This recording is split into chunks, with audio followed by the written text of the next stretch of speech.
Tonight we have as a guest in the studio a man of whom Time magazine once wrote, "He is Hercules struggling through the 12 labours. He is Jason chasing the golden fleece. He is Galahad, Cyrano, D'Artagnan. When he scowls, strong men shudder, and when he smiles, women swoon. The mysteries of the universe are his toys. He rattles the thunder, and he looses the lightning."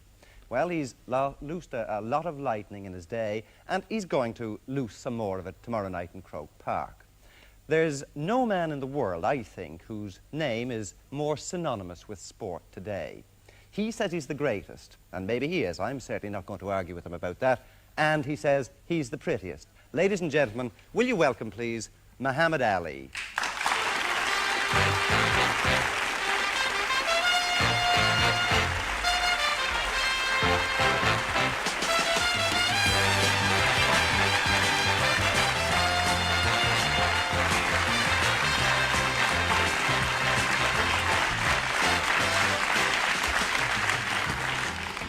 Well, do you think he is the prettiest? No. I didn't say that. I don't know how that got out. I wonder. Mohammed, you certainly look fit. Thank you. Have you been training very hard? Yes, I've been working constantly now since my last fight with Joe Frazier, fighting every other month or two. And I just boxed Jerry Quarry, a top-notch fighter. I was in good shape for him. I fought him the first time, he was troubled, but the second time, a lot of the rust was off of him. And the reason he was troubled the first time was because that was my first fight in a 4-year layoff. All right. And so I'm ready now. I'm still active, and I just needed to wipe a little dust off of me since the Quarry fight. I sat down a few days to rest, and I'm ready now. You're doing a lot of fighting. Well, yes, I think the boxing game should stay alive. I think every contender should get a shot at the title. The new champ, Joe Frazier, is not doing nothing, fighting once every 7 months, and fighting people that you could beat. And you can't fight, so... You're so right. I have to keep the game alive because I'm the true champion. How do you feel about the fight with Al Blue Lewis? Well, I'm fighting Lewis for one reason, mainly because Frazier won't fight him. George Fulmer, top-notch fighter, won't fight him. Jerry Quarry wouldn't fight him. And with most boxers and managers, this is just a business, and they figure, well, they got a top contender, and he's barely on top, and they don't want to take a chance and lose unless they're paid great. And top-notch fighters fighting Blue Lewis can't receive the proper pay because he's not famous, but yet he's got a chance of beating them, and they have nothing to gain but everything to lose. So I'm fighting him because everybody else is ducking him, and he is a good fighter. Plus, it'll be kind of hard to bring a top-notch, high-ranking fighter here because the price couldn't be put up. So what sort of a chance does he have with you? 2 chances. What are they? Slim and none.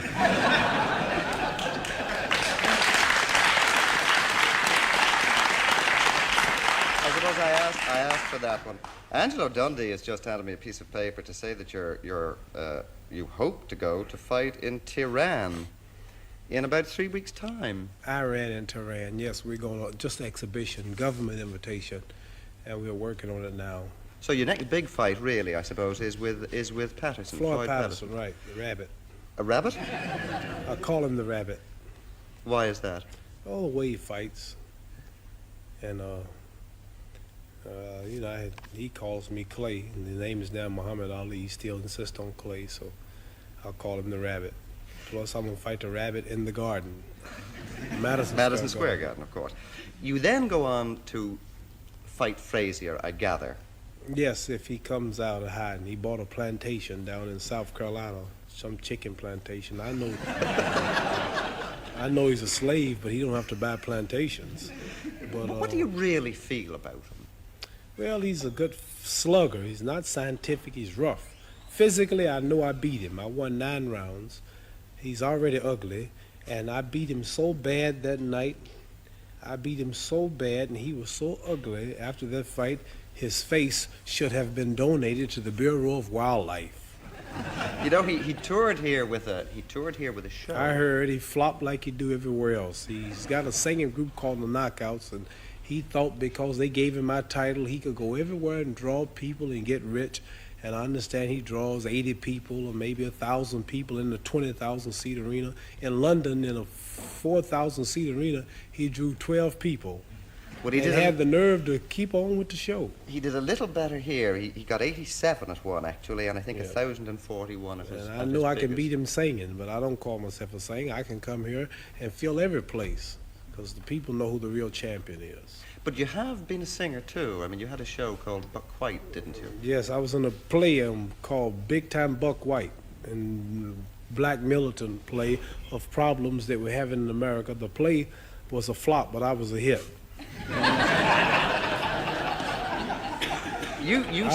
The play lasted 6 days, but the worst critics, my part was a hit. I want to get that straight.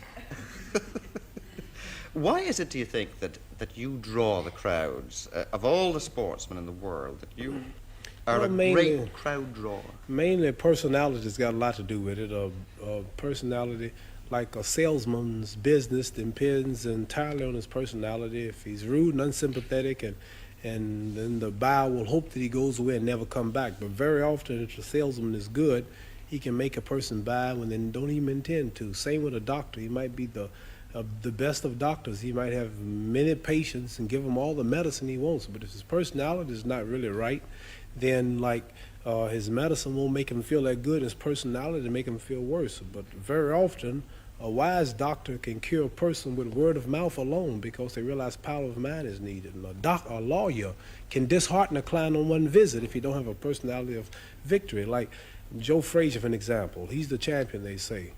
Number one, he don't have the personality. He can't talk. Very few boxers can get on this show and match wits with wise men like yourself. Mm.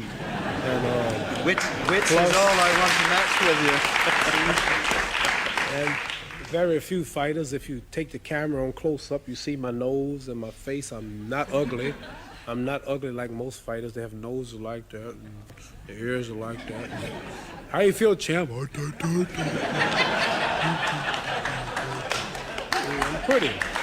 a pretty fighter. And I can, I have a personality. I know how to talk to the wine heads. I have a talk for your great Mr. Lynch here in the Parliament House, and I knew how to talk to men like you with less intelligence than myself. And no, I was only joking. Just listen to the people laugh. Just listen to the people laugh. Just listen to them laugh. Very few comedians can do this, and that's their job. So like I'm saying, it's personality that attracts. I mean, people of all religions, like in America, I stand up for black people, and regardless to what it costs me, I speak out for what I believe. Like you got people in Ireland fighting for what they believe. I represent this. Also, the draft was something out of my religion teach against, and this made me popular with many people. Then you got the white racists who believe in separation, such as I believe one day the black people in America must go to self, clean up self, help self, do for self. I recognize them.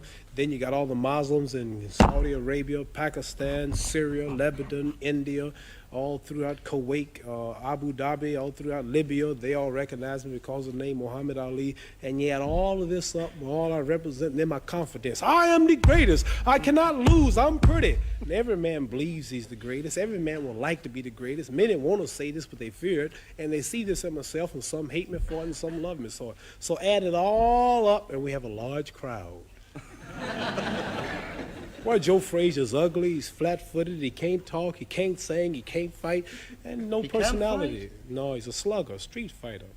Why do you think... Joe Frazier's not, don't get me wrong, Joe Frazier's good with his stuff, he's not skillful. Joe Frazier's known for taking a lot of punches. He's not like Floyd Patterson, or say Sugar Ray Robinson, or Joe Louis, or say Jack Johnson, Jack Dempsey. These are great scientific boxers. See, Joe Frazier will take 5 punches to hit you once. So why do you think he beat you, Muhammad, then, the last time? Well, the reason that he got the decision, if you looked at my face and his face after the fight, both eyes were closed, his nose was bloody, his lips was cut, his head was swollen, and he spent 1 month in the hospital. Did you all hear it? Yeah, surely. He spent 30 days of intensive care. No phone calls and no visitors. And that's a terrible beating when you have to stay rest for 30 days. But he got the decision. But I'm not complaining. Next time I'll get him. I played too much with him. And plus, I found at the time I was bucking the draft system. I didn't go to the service. And I found out the 3 of the judges was on the local draft board. That's why I lost. We'll come back to that if we can in just a moment. But could we sort of go right to the beginning of your career? What made you take up boxing as a child in Louisville? Well, at 12 years old, someone stole my bicycle. I went to a home show where they display cars and frigidaires and household utensils and everything. And I went there and left my bicycle outside and came out. It was a drizzling rain that night, Saturday evening, about 9 o'clock. The bicycle was gone. I just got it for Christmas. Somebody asked me, I asked where was the nearest police officer. And they said in the basement of the same building that I just came out. And a fellow named Joe Martin was training amateur boxers in a room about this size. And he asked me to take out an application and learn how to fight so I can beat the fella up in joking fashion who stole my bicycle. So I started boxing. This led you on eventually to the Olympics. Was this your goal as a child and as a young man? Did you see that the best thing you could ever do was to be an Olympic champion? I knew nothing about Olympics when I started, nothing. I just boxed just to get on the local television show called Tomorrow's Champions. Every week at Saturdays in Louisville, Kentucky, we have a show called Tomorrow's Champions. And you've heard of the Kentucky Derby. Sure. That's where they have the races where I lived. I lived across the street from where they have the race every year. Anyway, I just wanted to get on local television, and I found out how good I was, and I kept on fighting. People say I'm conceited, I talk too much, but they must have pity on me. It's hard to be humble when you're as great as I am.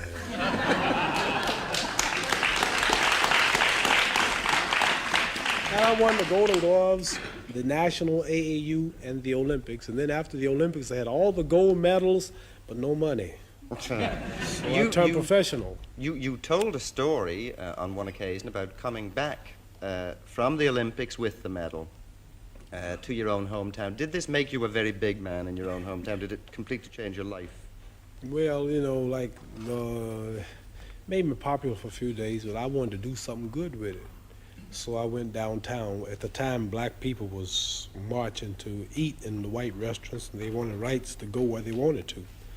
And so I said, I'll take this medal and I'll go downtown and I'll sit down in a restaurant. I got them on the spot now, and then I'll order something to eat.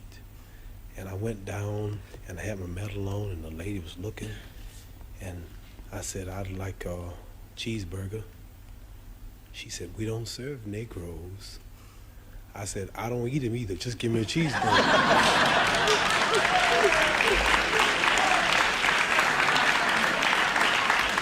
Anyway. How was it, Muhammad, anyway, to be a Negro boy in the South? We say black now. All right, black. I know what you're talking about. All right. Is it not the same thing? What? No, Negro. We are taught that all people are named after country. Chinese are named after China. Cubans are named after Cuba. Irish people are named after Ireland. Indonesians named after Indonesia. Japanese are named after Japan. Australians are named after Australia. But there's no country named Negroes. Mm-hmm.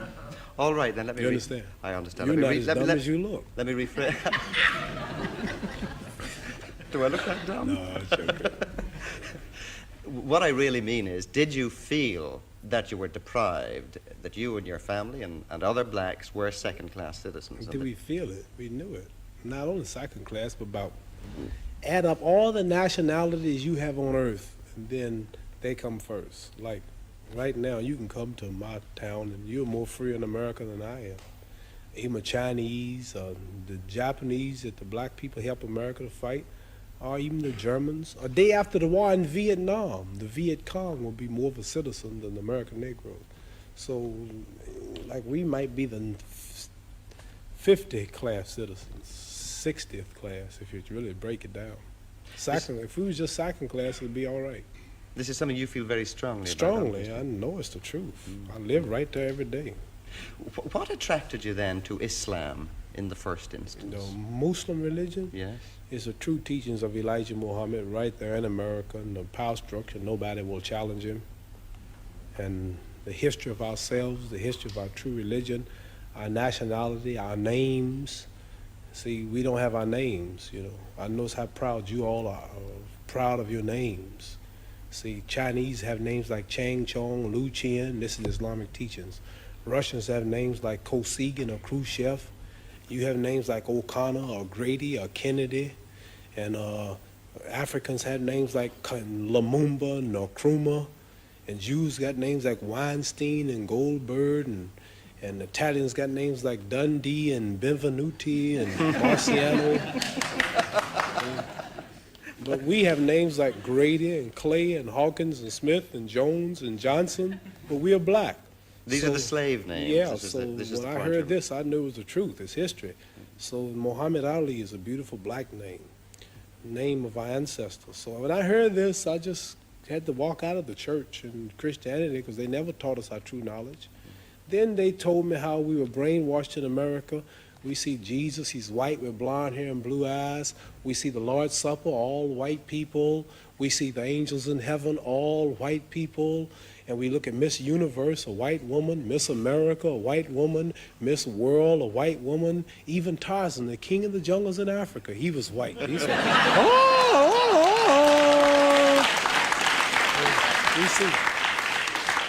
We see a white man swinging around Africa, with a diaper on. He beats up all Africans and breaks the lion's jaw. And then the African's been in Africa for centuries, but he can't yet talk to the animals. But Tarzan, all of a sudden, some goat raised him up and he can talk to the animals. So I'm just showing you how the black man in America has been whitewashed his mind.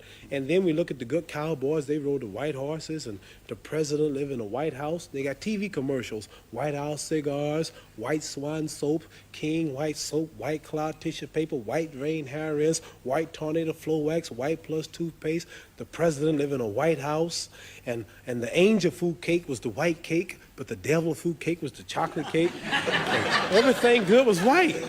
And when I heard this, I said, boy, this is the truth. So our religion teaches us the knowledge of ourselves, the knowledge of our culture, the knowledge of our history. It makes us want to be with our own, marry our own, live with our own, clean up ourselves, do for self, quit forcing ourselves in white neighborhoods, but clean our own neighborhoods, makes us proud, makes us identify with our own brothers throughout the world. And after I heard this, being an intelligent man, then like I'm not only a winner in boxing or my stand on the draft, I'm a winner also in the movement that I follow for my people. And the only leader is Elijah Muhammad, who we believe was taught by Allah, God himself, to teach the so-called American Negroes the truth that's been hidden from them for 400 years, which will free them. Why is it, do you think, that black Muslims preach the separation of the races rather than integration of the races, as indeed many American blacks do? Well, when we say separation, we know that as of now, we always have to be trading with one another, living with one another. But when we say separate, we mean mainly mentally, as far as do for yourself, help self, clean your own neighborhoods and make them a better place to live, and quit forcing yourself in the white neighborhoods because they're cleaner. Respect your women, pool your resources, education, and qualifications for self-independence. And this is what we mainly teach about the separation. And one day, we believe that black people should trade with one another. We've tried integrating for 400 years, and we've been kicked and shot and brutalized. You read about the news for years, and it's not working. So we believe that we should now come and try to do for ourselves. And I understand this is some of your problem in Ireland, where people are tired of being dominated by certain groups. They're tired of being ruled, and they're men, and they want to do for themselves. Same way in all countries. People are just tired, and they're revolutionizing things, and they want to be free. We've been in America under white domination, lynched, killed, raped, castrated, shot down daily, no justice in the courts, deprived of freedom, justice, and equality, and we just now want to be free, and we can't do it. We have found out that we're black and white are disagreeable in peace. They can't get along together, so we think we should just now quit fighting, quit being violent. Now that we're doctors, now that we're lawyers, now that we're mechanics, now that we're educated, we're not needed to pick cotton no more. You got millions of blacks been born every day in hospitals. There are no jobs. We think that we should now go on some land and build and construct and do for ourselves. That's all. Do you mean, in actual fact, that there should be separate parts of the United States only for Negroes and separate parts only for whites? Well, the Honorable Elijah Muhammad teaches us that we've been there 400 years fighting. We fought the Japanese, we fought the Germans, we fought the Koreans. If America went to war with Ireland tomorrow, the black people would be over here shooting you so fast. All the black people will be right here shooting you with the American flag. And we believe that since we've been fighting all of America's enemies, not our enemies, worked 400 years, 16 hours a day from sun up to sundown without a payday, that we should now be repaid. Don't give us nothing and give us or repay us. You got 50 states, then we make up 10% of the population, then divide off 10% of the land, let us build our own stores, make our own, grow our own food, make our own suits, and be like other people, and not always begging white people for houses, begging for jobs, begging for seat in your restaurant. May I use your toilet? May I ride on your bus? Now that I'm grown and educated, now we're no longer slaves and we can't get along, just let me go and live by myself like other people. Ain't nothing wrong with that. Muslims, of course, don't believe in war, at least. You certainly don't believe in war, and you've demonstrated that by refusing to join the American army. But you have said on one occasion that possibly you could believe in a holy war. Well, the Holy Quran, our religious book, teaches us that we who declare ourselves to be righteous Muslims do not take no part in wars, no way, fashion, or form, that take the lives of humans unless it's a holy war declared by God or Allah himself.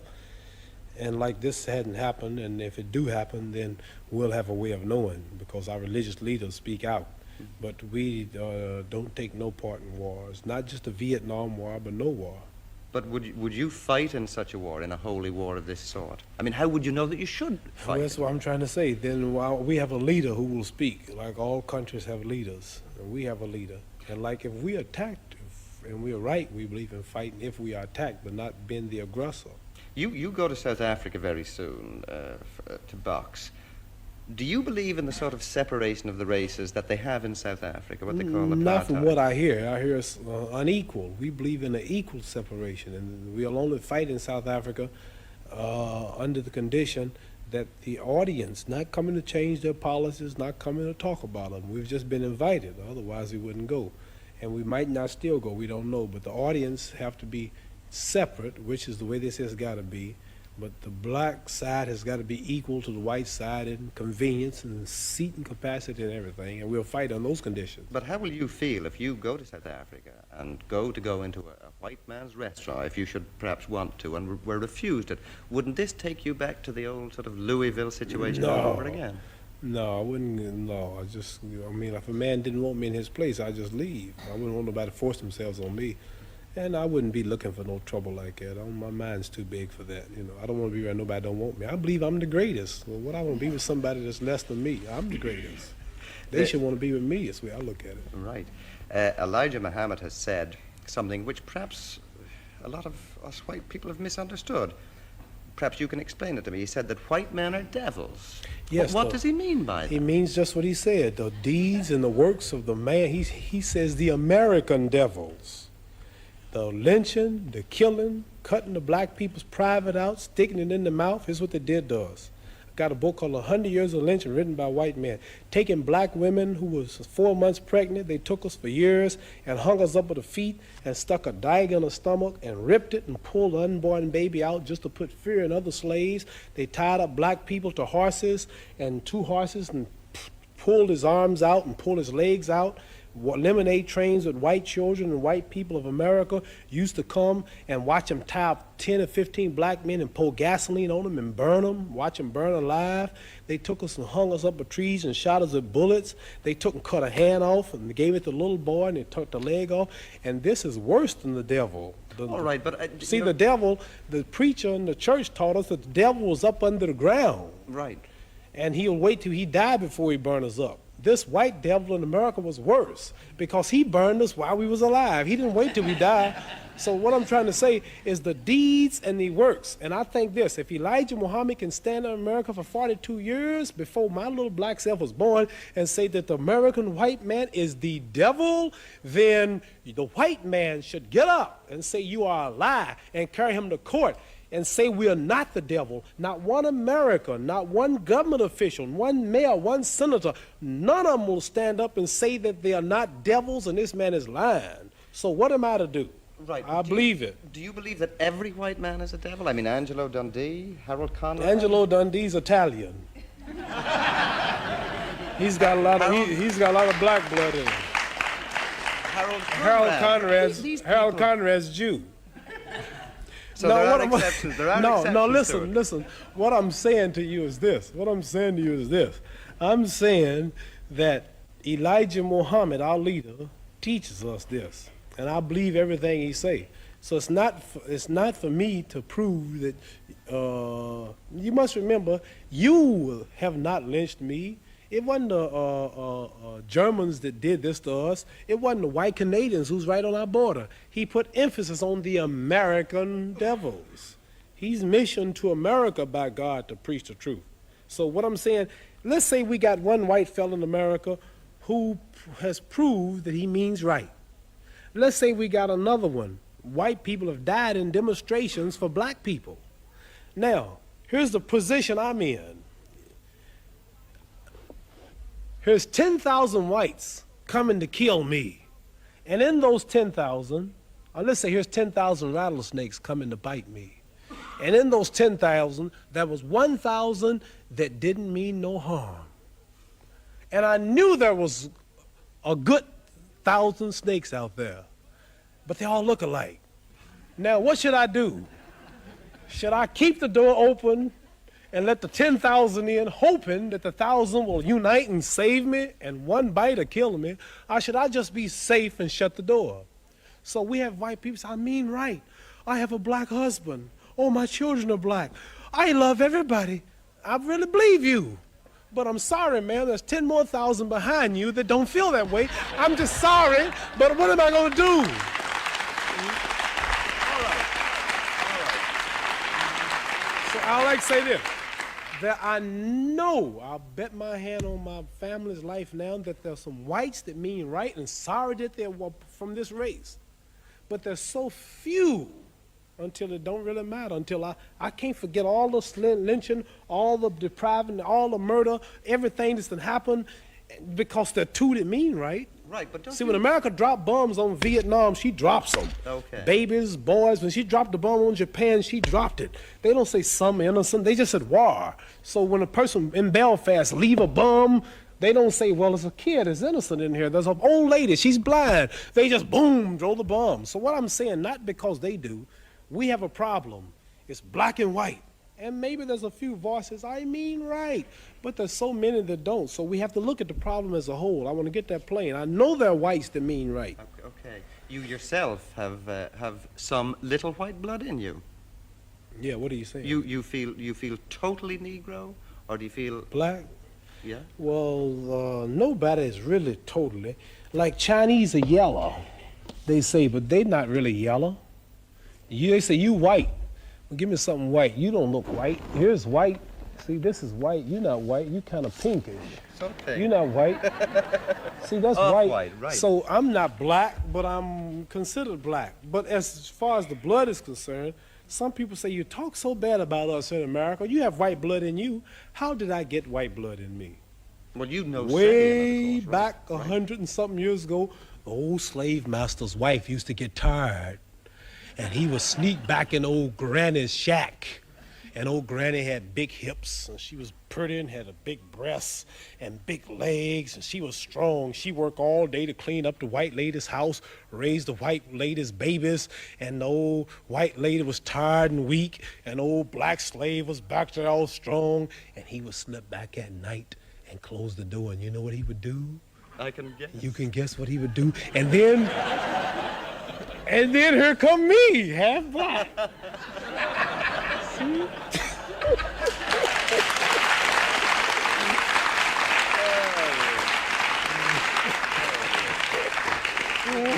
If we can get back to fighting for just a moment. When a fight is coming up... They laughing because they know what I'm talking about. Everybody knows what you're talking about. But when a fight is coming up, you, it appears to me, deliberately build up a lot of pressure.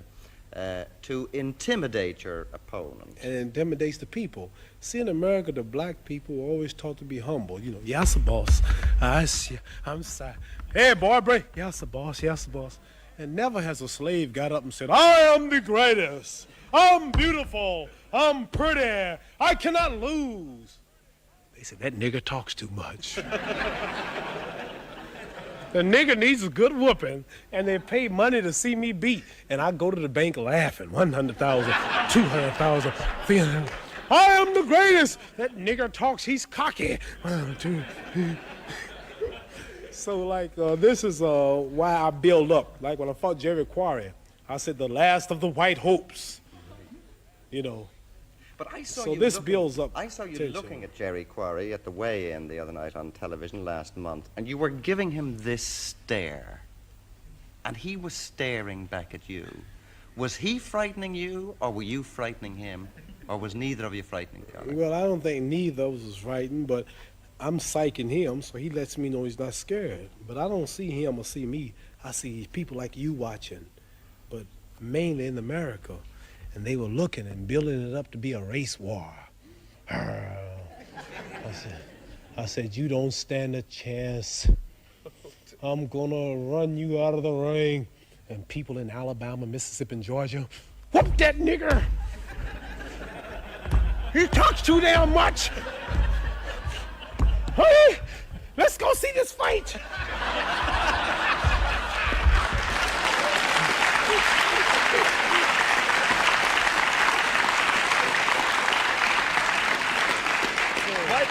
I don't really hate nobody, but people are so small-minded, it's easy to lead them. You know how you ever see the wrestlers? How there's always a good wrestler and a bad one.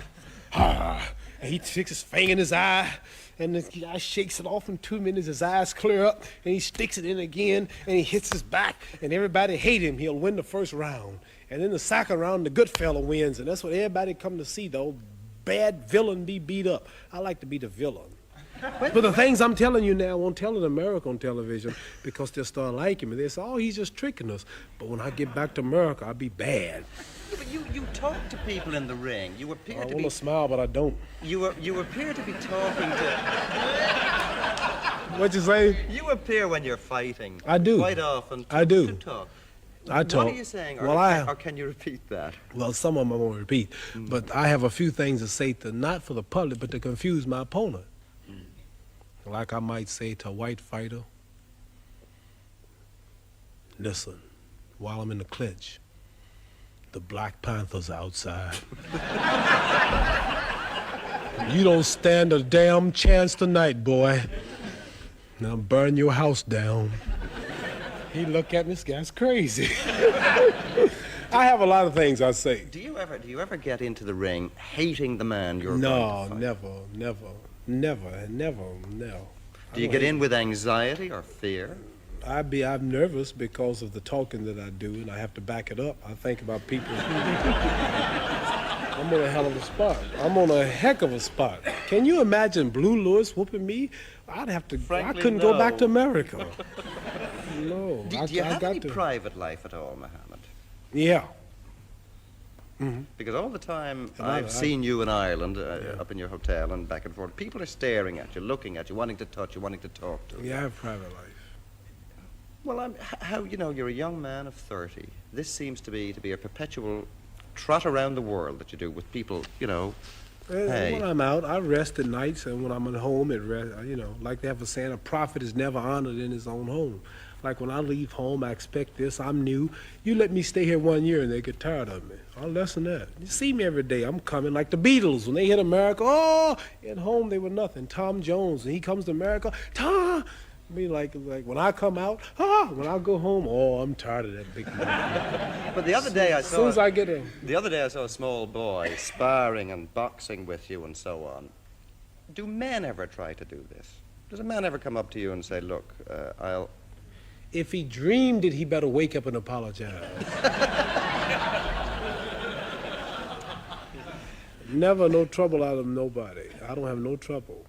Mohammed, are you a wealthy man? Yes. I mean, are you a millionaire? 2 times. Are you a big spender? Do you spend Yeah. a lot of money? Yeah, I'm stopping now. Yeah, I got too many cars. I got 6 cars, 3 of them Rolls Royces, which I don't need. And you come up and pour, and you get something, and I find all of them tell me this, and you go out just to say I had it. You really don't need it. The newness wears off, you're stuck with it. You can't sell it, it depreciates. So I'm just saving money, and I have 3 daughters and 1 son, blueprints for 6 more children, and we want to save all I can. So all I'm doing now every month is saving at least 75% of my money for the future of my children, putting it away for 15 years. I don't want to touch it. I don't need it. You've said that you wouldn't allow your son to become a boxer. No. Why not? Because it's rough, it's dangerous. It's impossible for him to be as good as I am. And I want him to use his brains. I didn't stay in school like I should. I don't have the education. I have common sense. I make it. I don't have no education in books and writing.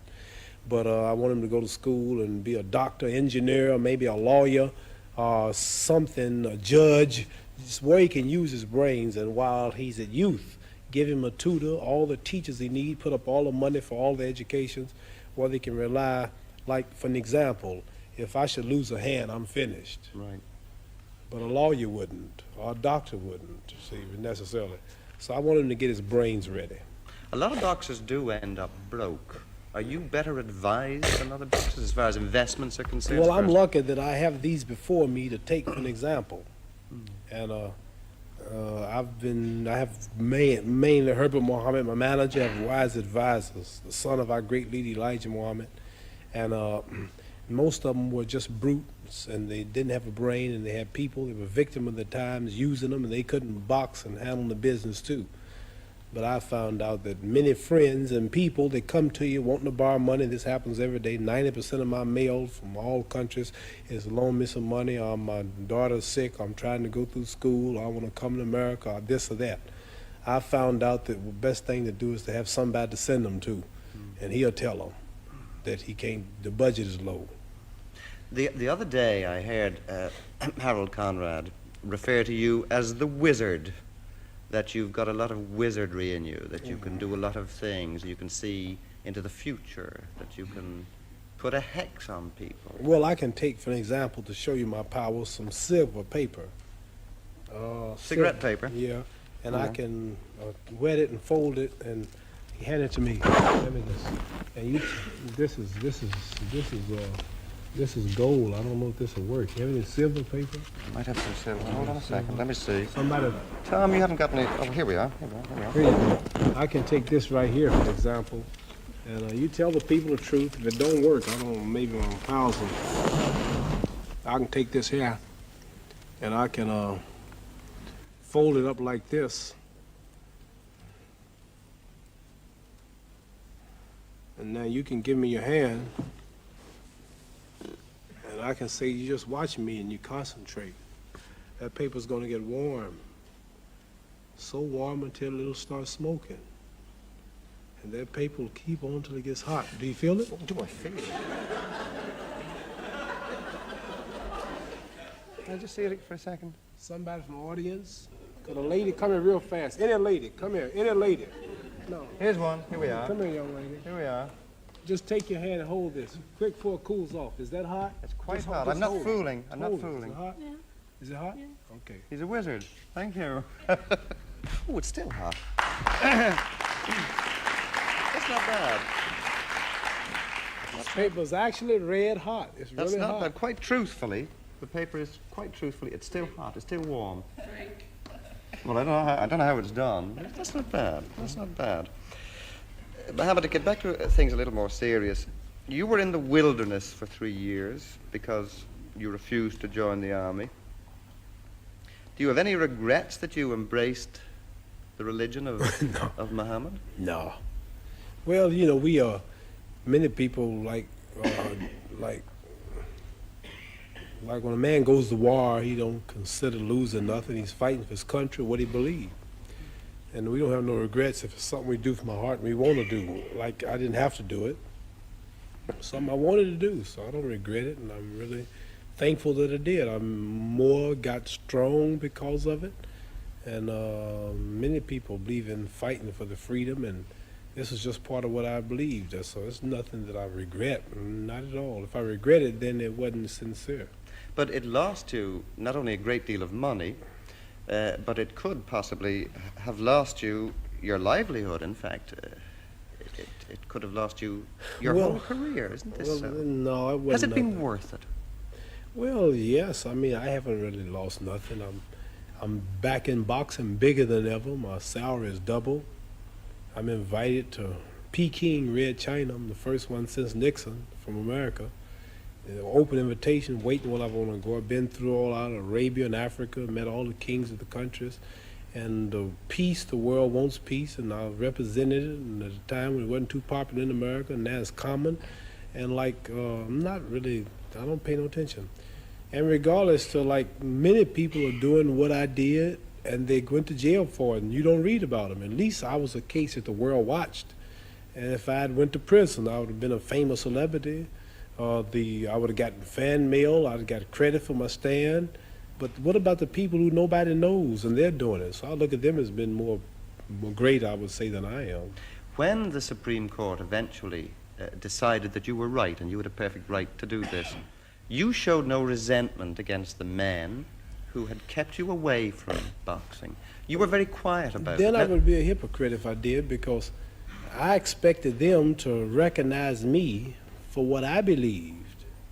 And they did what they thought was right at the time they took my title. At the time they wouldn't let me box nowhere in the country. They just did what they thought was right.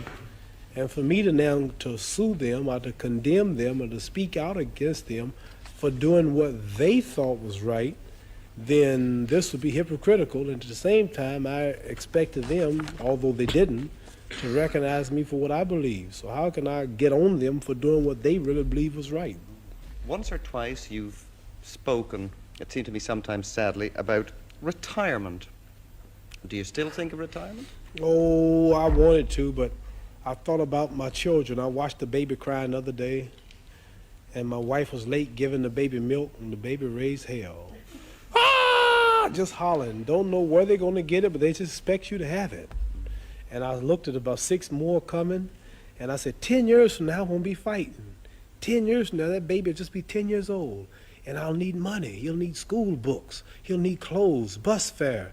And then 20 years from now, my daughter will need a house, or she'll need a job. And it'll be shame to say, Muhammad Ali's daughter, a waitress in a restaurant. He made all of those millions. Oh, there's his son over there in here. What I'm trying to say, I can earn enough money in 5 years if I invest it and put it up right to take care of my grandchildren. So I wanted to retire, but after I see these children coming, and after I see that they're going to have a hard time, maybe they won't be blessed to make it like myself, I can knock out Blue Lewis, I can go knock out Floyd Patterson, I can knock out Joe Frazier, I can come back and knock out if you get your Irish champion, come knock him out, then I can go back over here and knock some, didn't get too much of a laugh on that, did I? You're in Ireland. Agreed. So what I'm trying to say, if I can save up about $2 million, which is about how many pounds? People. That's almost £1 million. Almost $1 million. If I can save up 1 million pounds, then I can relax and go to sleep and retire and don't have to worry about my children, because this is a hard world. Don't nobody give you nothing. You have to work for it. Right? Right. So I'm blessed to be able to beat up everybody. So I want to beat up everybody until I can't beat them no more. If I can go 10 more years, I'm going to keep on doing it. Good. Most of your poems, like the one you spoke a few moments ago, are funny. But you've written one about your own people, I think at the time of the Attica prison riot. It's a serious poem. You have certainly very serious moments, as you've shown us tonight. Could you, before we go, just say that poem for us? Oh, this poem explains the Attica prison. You heard that over here when all the black prisoners were shot, and just before they held some white hostages, and they said they would cut the throats if they didn't get what they wanted.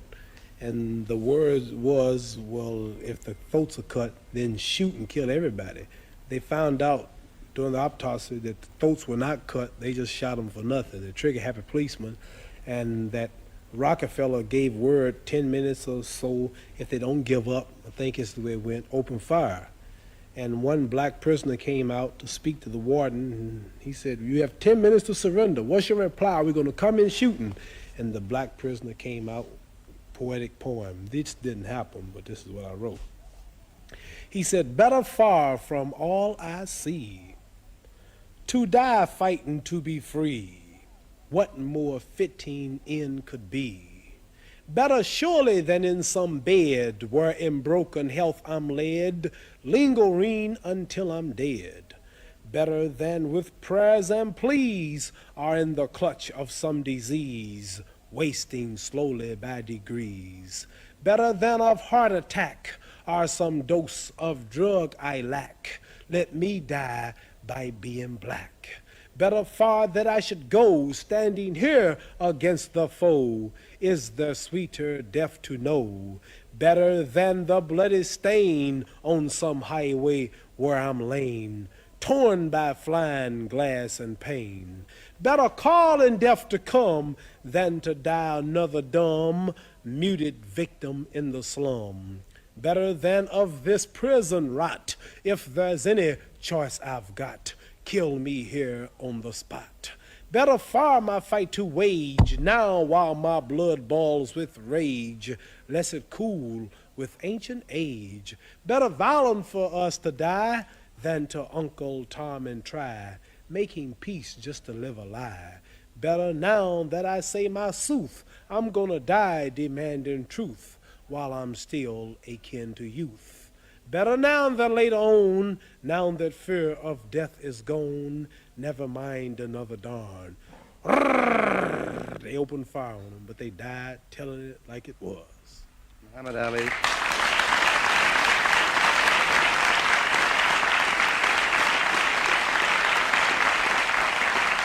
I have another thing to say. This is one thing. This is one thing I love and I admire about the Irish people. I studied a little of the history since I've been here. I found out you've been underdogs for years, hundreds of years, people dominating you and ruling you, and you can identify with this freedom struggle, you understand? But I just have mine on the other side of the water. But we all are fighting for the same cause and idea, but we have different reasons and different approaches. Muhammad Ali, thank you very much. You're welcome.